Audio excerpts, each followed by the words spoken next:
Hello, church. Today I want to share with you very known Bible verses. James chapter 1, and we will be reading verses 2 all the way down to 8. Count it all joy, my brothers, when you meet trials of various kinds.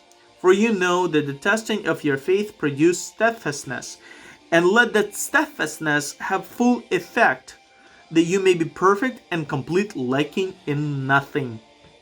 If any of you lack wisdom, let him ask God, who gives generously to all without reproach, and it will be given him. But let him ask in faith, with no doubting, for the one who doubts is like a wave of the sea that is driven and tossed by the wind. For that person must not suppose that he will receive anything from the Lord. He is double-minded man, unstable in all his ways. Sounds so good. But I notice a lot of the times when we're reading Bible, we just kind of skipping through and not really stopping and thinking what that really means in our context, what that really mean in my life today, what James writes to me and what he tells me that. First of all, he starts, count all joy when you experience troubles of different type of kind in your life. How can you even rejoice when you experience difficulties in your life? And he's saying, count it all joy. Troubles, problems, stress, instability, chaos. Look what happens around the world right now. Look what happens in politics. Look what happens on the media. Look what happens on the streets. Look inside of your heart. You're so much in trouble right now that you stop reading the Bible. You stop listening to the Word of God and you pay attention more to those noises that surrounding all of us. And there is no hope. All that I can see is distress. But Bible tell us something different. You know, all of it that we experiencing right now should serve the purpose. And that purpose should produce in us the cheerful endurance, that word steadfastness. I shared about this a couple weeks ago from 2 Peter chapter 1 verses 3 down through 5, when he writes that you must have steadfastness. Steadfastness is cheerful endurance that you must have.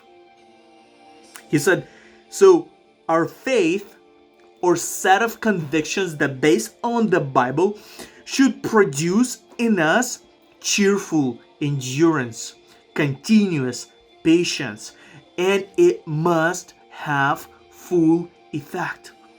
It should produce and make us mature. It should make us wise. It should make us smart, slow to speak, but to think. Give that rational thought, not be quick to judge. And if we don't have that, God's saying, I will provide you everything that you would lack nothing. If you don't have that wisdom, you don't know how to discern, you don't know where to see for the truth, you want to see for one source of the news, then you look for the other source of the news. All of them are contradicting each other, fighting against each other, speaking the truth from their own perspective. But is that really the truth? And the true truth you can know only in Jesus Christ. Complete truth is in the Bible. And that's what you're supposed to read more than you read chaos in the news, in the social media, in the media. You should refer to the truth, and this is the truth. Jesus Christ is the truth. That's what you should put all your hope into.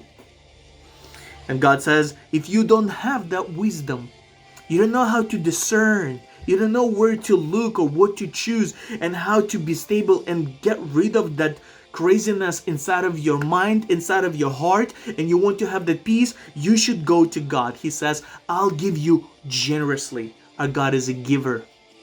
But when you ask for it, you should have that hope and conviction, full conviction that God is able to do it without doubt, for He is generous God. He is a loving God. He is a caring God. And He wants to make sure that you come out of this crisis, lacking nothing, being perfect, being complete, and being mature. For under the stress, we grow. Don't run away from it. Embrace it. Ask God for wisdom, and He will help you. May God bless you.